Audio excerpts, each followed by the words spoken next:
Par exemple, quand on reçoit au Congo des rétro-commissions d'une affaire, sous d'autres cieux, c'est illégal. Mais au Congo, c'est légal.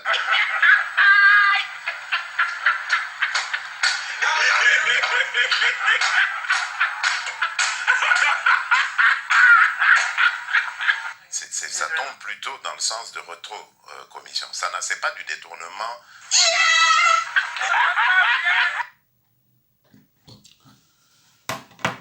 Bandeko mbote nzambe azana bino partout bozali mboka ekufi pona kimoyibi alors bandeko na ngai nini eza koleka entre baluba na bakatange eza kuna nde epai babimisaka bapaya bakoba bakongolais. Baluba baza toujours pour bapaya. Bakatange pe bango kuna baza toujours pour bapaya. Baluba baza côté ya nani Kanambe et bakatange baza pe côté Kanambe baza pe côté ya nani Katumbi. Donc tocha moi extrait boyoka nini baza koloba kuna. C'est vrai que bango nyonso bazo na bango.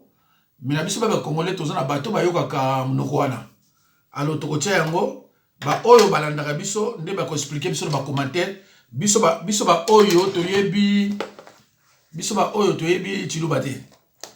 Na ba commentaire to comprendre que bazolo banini baluba bakatange bazolo banini bango nyonso baza bana papa moko bana koko moko. Alors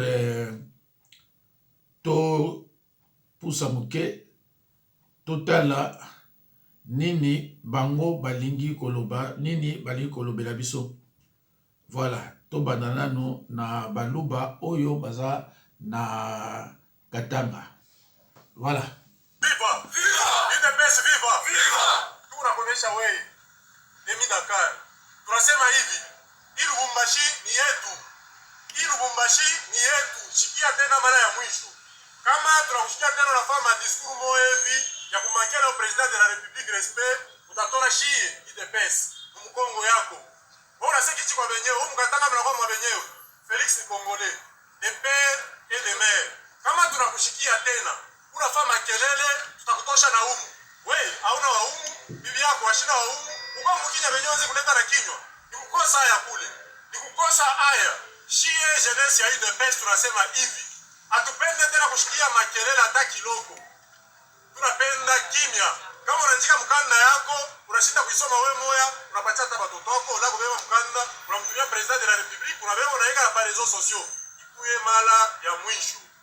UDPS viva! Viva! UDPS viva! Viva! UDPS viva! Viva! Viva! Viva! Etienne Tshisekedi, héros national, Félix Tshisekedi, président de la République, chef de l'État, maintenant,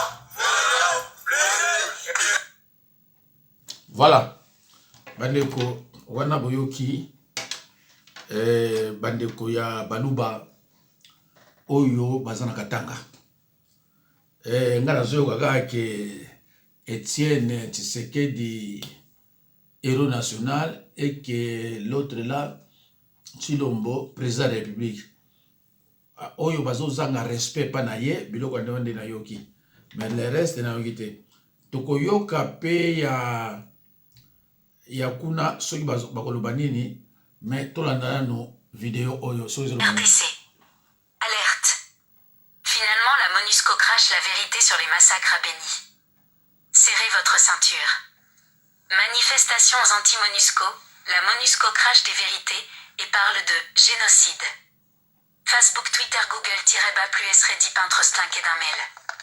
En réaction aux manifestations pour le départ de la MONUSCO, déclenchées après plusieurs massacres à Beni, les responsables de la mission onusienne se sont entretenus avec plusieurs personnalités, des leaders communautaires et associatifs et des autorités.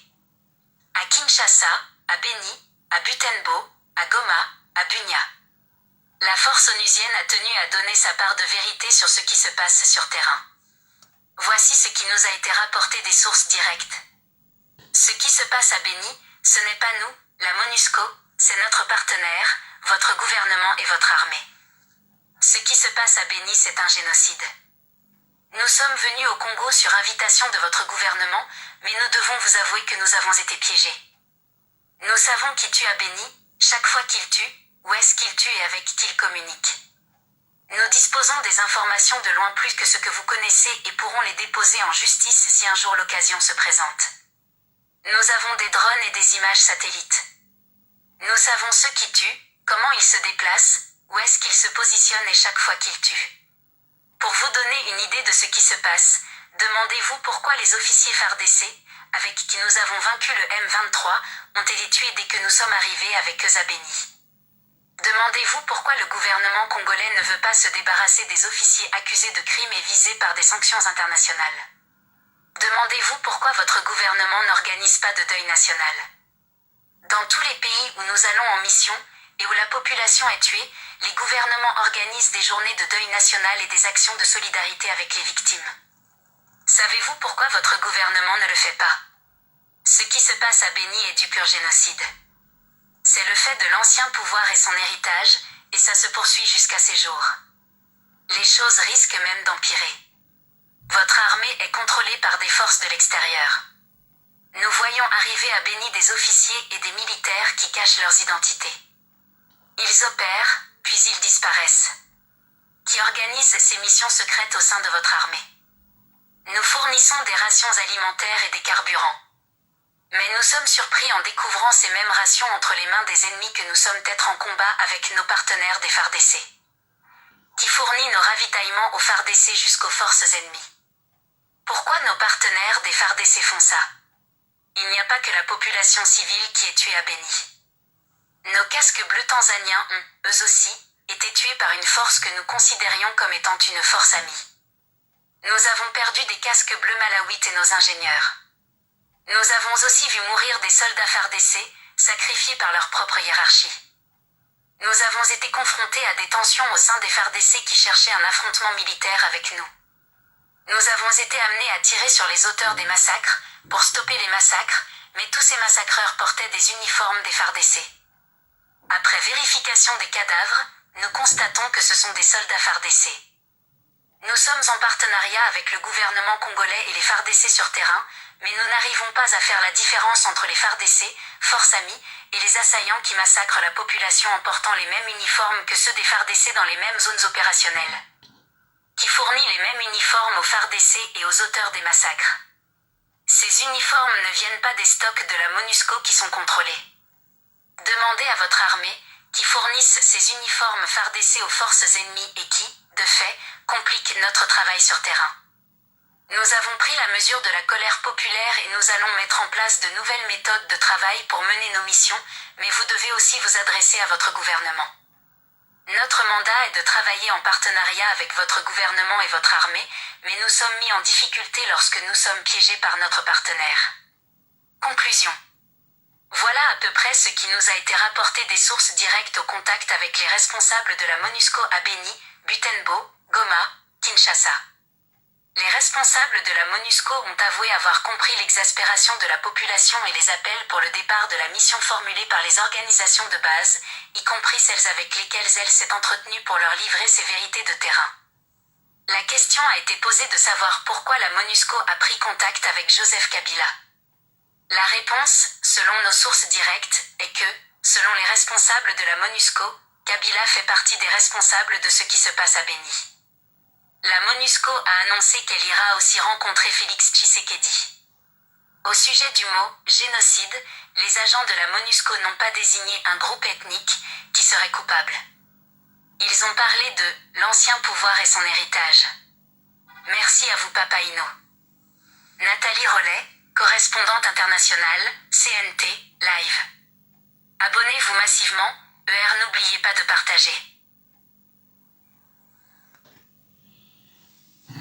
Bandeko, na banzi boyoki vérité ezolakisa ke bato wana nyonso mibale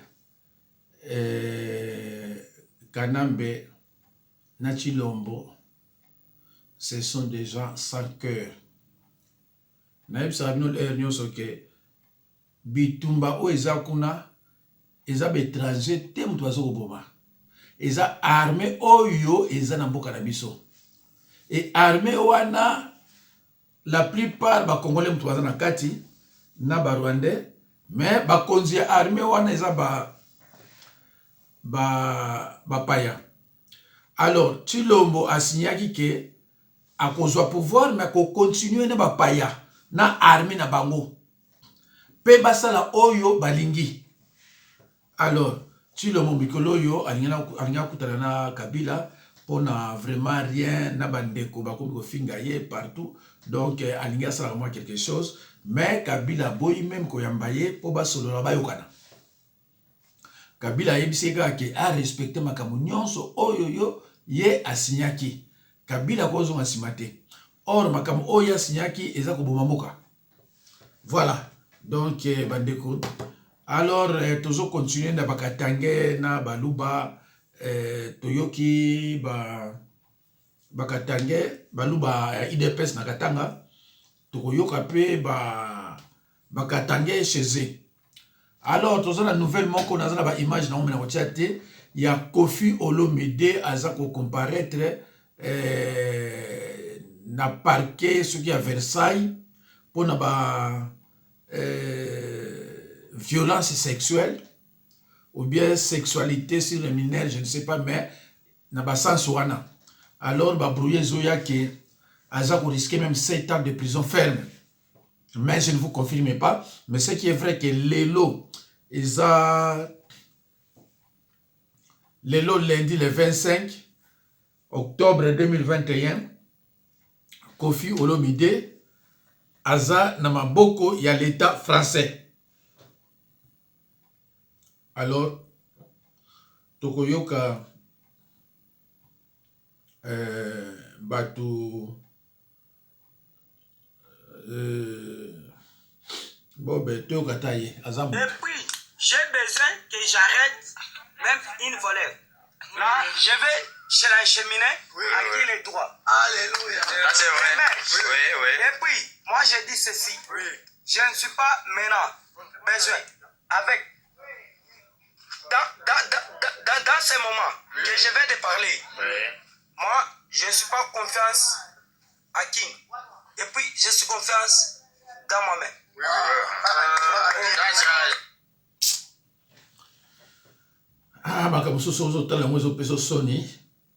Mais tout ça, l'Église catholique tient à porter son soutien au gouverneur ad interim du Congo central, Justin Mamakosso, dans sa lourde mission à la tête de la province. C'est cette nouvelle que Monseigneur Giro Pindi, administrateur apostolique du diocèse de Matadi, porte à l'autorité provinciale au cours de ces échanges. Outre cette annonce, les prélats catholiques saisis de l'occasion pour remettre au gouverneur Justin Mamakosso l'invitation afin que ce dernier participe à la cérémonie des ordinations presbytérales et diaconales prévues pour ce dimanche à la paroisse Notre-Dame de Fatima à Matadi. Nous étant église catholique, le diocèse ayant son chef-lieu ici dans la province, qui loge aussi les institutions du gouvernement, il est vraiment dans mon devoir de venir le voir pour lui donner mon soutien, pour lui dire que nous sommes derrière lui, nous voulons le soutenir dans la grande responsabilité qu'il a reçue. Les échanges ont été très bien, j'ai aimé sa simplicité, j'ai aimé son ouverture, j'ai aimé aussi toutes les idées qu'il a données par rapport à la province, et je pense qu'il est important qu'on puisse les soutenir pour que notre province aille aille vraiment de l'avant. J'ai aussi présenté mon invitation de façon officielle à notre gouverneur pour qu'il soit là, pour que vraiment nous puissions, entre grandes institutions, nous retrouver à ce niveau-là. Et donc, ça sera un moment important. Chaque fois qu'il y a un prêtre ou un diacre, c'est un pasteur en plus pour la population. C'est ce dimanche, le 17 octobre, que nous allons avoir ces ordinations, 3 prêtres et 2 diacres qui seront présidés par un évêque auxiliaire, Monseigneur Crispin Kimbeni. Notons que Monseigneur Giro Pindi assume l'intérim à la tête du diocèse de Matadi depuis la démission en mars dernier de Monseigneur Daniel Landoumaï pour raison de santé.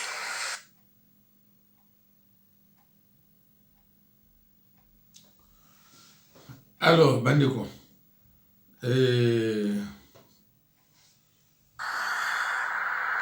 Mutuma ngongi efutaka te batiaka tembe na peuple te mwana na yo, je dis mwana na yo mpe bana na bino eske bayaka na bamiziki oyo bino bobetaka tout le temps wana. Quand tu parles que ozalaka mbongo ofinga biso awa na France awa ofingi biso ofana na ba HLM na bandako ya poa tosalaka ba échafaudage bamisala malonga te na kati ya famille na yo. Je m'adresse à toi Kofi, na kati ya famille na yo, dis-nous qui parmi tes frères babota bino 8 en dehors na yo nana ganyaka mbongo leka simiki. Dis-nous nana ganyaka mbongo wana poto koleka simiki. Grand frère na yo Joniko ti lelo navandisa ye na ndako na nga awa ti lelo oza incapable kofutela nyongo ya 2450 €. Oza incapable, je dis dans le vrai sens du mot. Il faut arrêter arrogance ne futaka yo rien. obeta tolo ozala na mbongo osomela congolais liseka loso oyoka ata soni te. Youssou Ndour si aza mission lokola yo ti yo so mona ye atie tembe na basénégalais oza moto asoni. Mama kufa awa na HLM ya FD na banyongo ya ndako to banyongo. Mama wabota yo akufi awa na Sevran na banyongo ndako. Faut arrêter ya koya kochaka arrogance tout le temps. Oza na mbongo wapi? Nani na famille na yo awa na poto awa wasala musala ko gagner 1500 €. Atere match a défier ngai. Un moment donné ma bêtise il faut okanga yango. Bata temela peuple te. Na sino batwana na zéro fainéant. Archevêque le bobo le sapeur patron. Hein? Mais c'est zéro fainéant. Biso tout na lobo na lobo. Après ça congolais mo seka lo sauter. Ako betaka tolo te. A congolais le bokom sa ba mutu. A congolais mo défier bango. Oza na mbongo ngo somela na seka loso. Bongo ngalo bobo na tabaka $1000 na mutobela. Ngamna kena l'hôpital de la Rive na kabla bato 300 tokolo banini sikoyo. Comparativement à Naï, qu'est-ce que la musique congolaise apporte dans le quotidien de la jeunesse congolaise? Yebisa. À un moment donné, il faut tika arrogance sur les angatina. Famille va souffrir. Petite sœur n'a pas Olomide aza ko exagérer.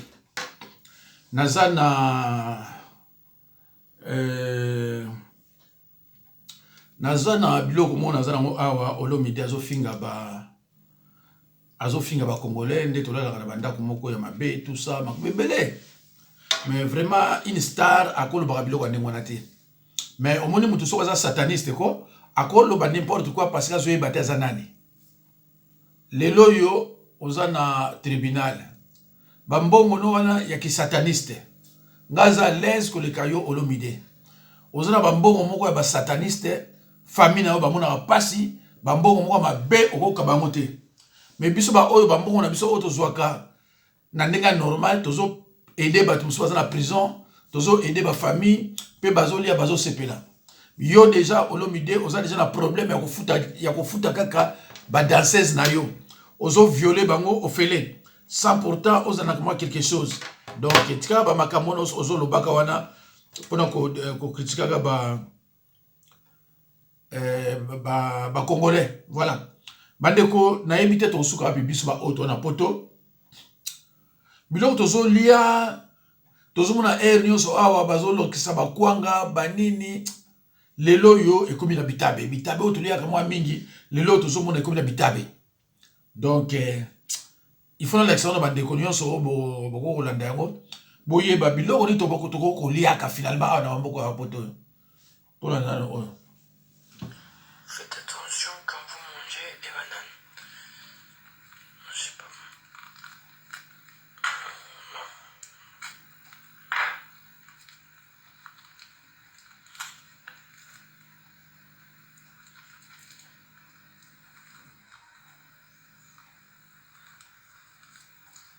Ça va, ça n'aide à rien. Ah, regardez. Regardez bien.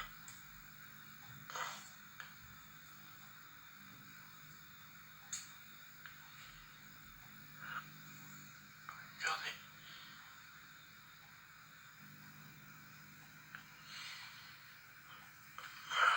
Celle-là devait être infectée.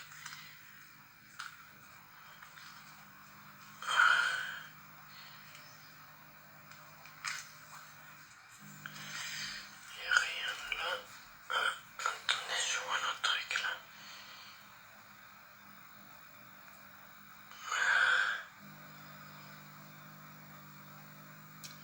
Alors bandeko toza bato mosusu ozolia bitabe na nguba okangi miso ozomona te ozoyeba te ozolia nini donc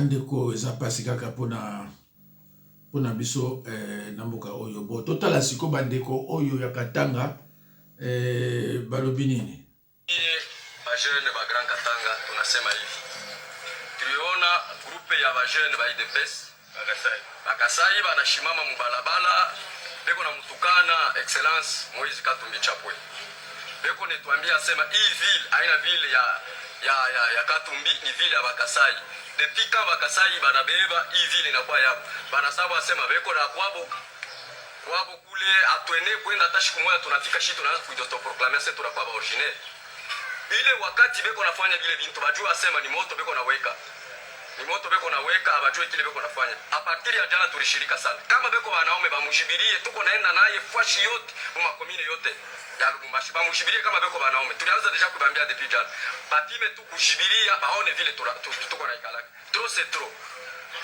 Moise eko kwabo anapasha kutembea fashi yote anapenda kutembea ile tunebaweka en garde tunebaweka en garde kama banapima ya kweli batetuona shi bajene Katanga mu balabala njo pale tunaita bajene bote banamuke na banaume bamukatanga tukuwe mkintu kimoya aba bantu aba wanapenda kutuchezea kama wanapima tena kumuchambula Moise Katumbi batetuona vile tunaikalaka huyu madame Seya ana hata Seya ni Seya njo ile inaonesha sema ni Kasai badi muvote ni mugari mule alianza kujisha kama ni chilombo kama ni nini ile alianza kujisha bana muvote mule il n'est pas élu ya vile alikasi alors abata mubeba a représenter ba Katanga c'est impossible ile seni yabo vile tulifuata ni seni moya ya kufa sana ya koteri moya paka ya bakasai non là on ne peut pas accepter ça et aussi tulimfuata président de la République anakuya anaichika kusigner il a dit à sa qualité il a signé mais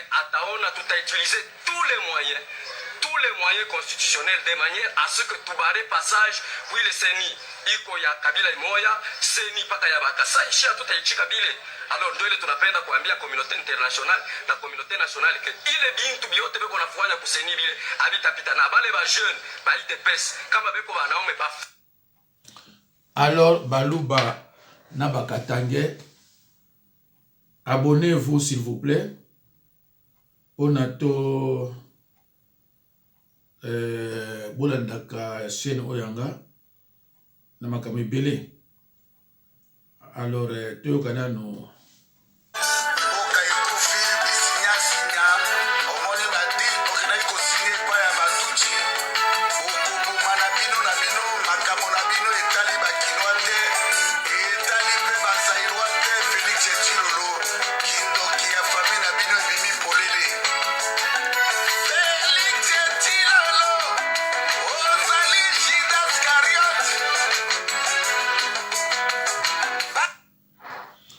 alobi kindoki ya fami bati lombo ese monani aloba ndeko tokoyoka mwa moke video oyo ekoleka 2 minutes te na kolongola yango voilà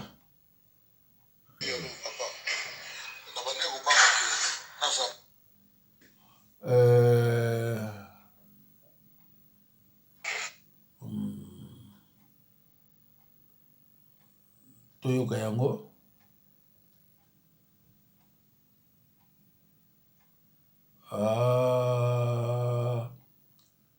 na banzi tokoyoka yango te po natie yango me namoni elingi te moye toyoka yango ya te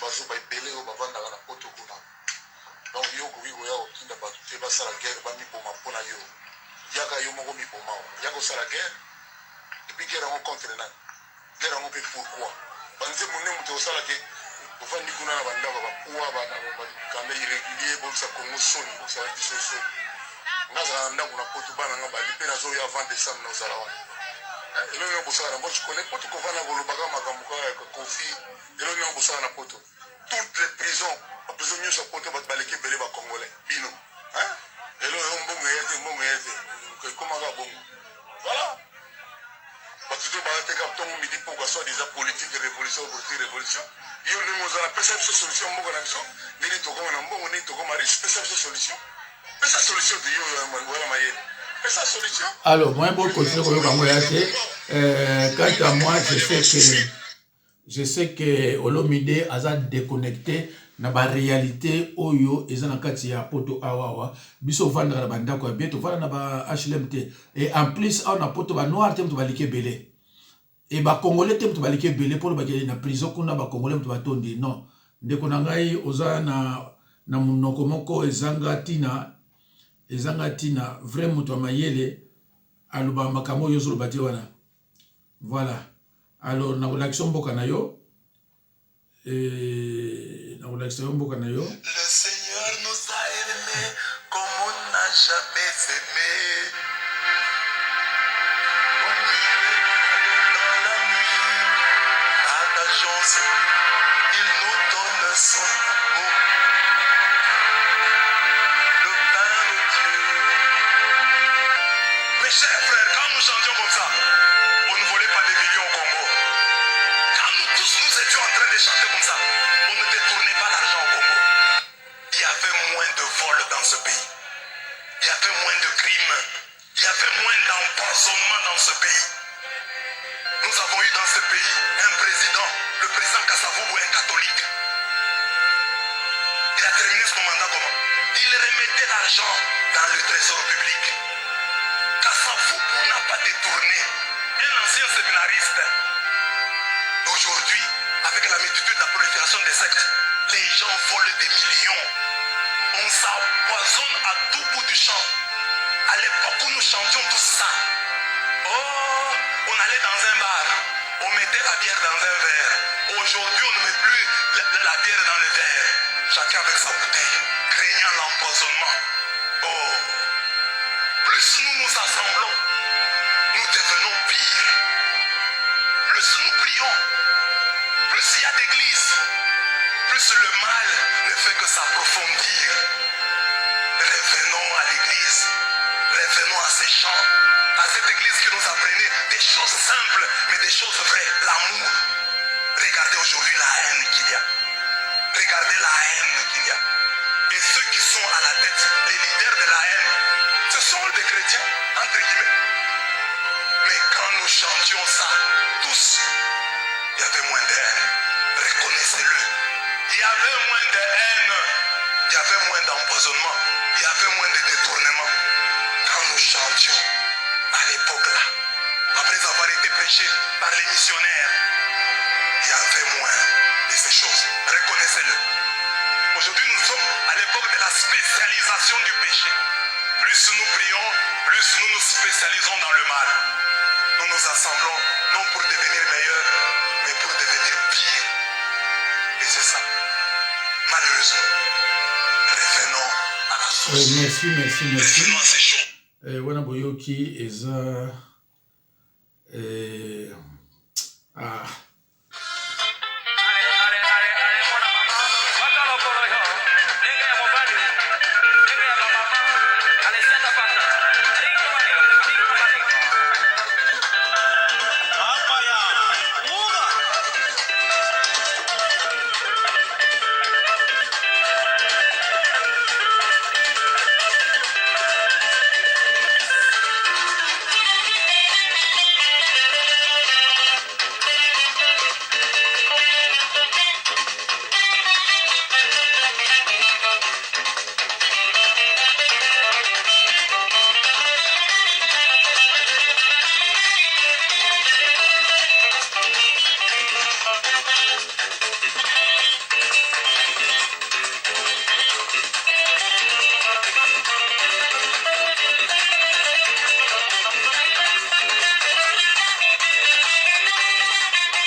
Bandeko na banzi bamususu baza kobina bamususu baza kolela voilà esili ya suka yango